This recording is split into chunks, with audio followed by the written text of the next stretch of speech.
Welcome, Japanese woodblock print collectors and enthusiasts. This video is a short follow-up to one I shot 2 months ago on Katsushika Hokusai's longevity drink. If you remember, I discovered a recipe to his special drink that he said kept him healthy into his old age. Hokusai lived from 1760 to 1849, so that's an age of 89 years, which is pretty good today, let alone 175 years ago. Anyway, Hokusai gave this drink recipe to a friend, and I found it in this book on his 100 views of Mount Fuji. In the last video, I made the drink, a simple mix of sweet potato shochu, sugar, and longan nuts. And per the recipe, it was then sealed for 2 months.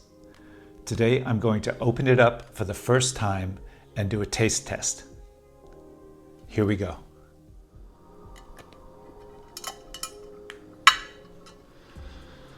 All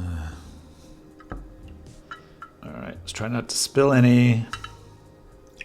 It's supposed to be good luck, right? Okay, kanpai.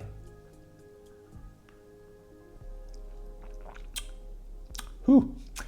It still has a bit of heat to it, but I think it's a mellower taste than the straight potato shochu.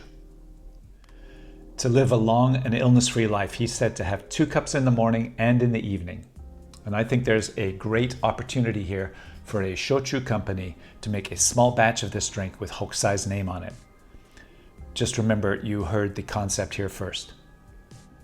I think it's perfectly okay to drink and collect woodblock prints at the same time.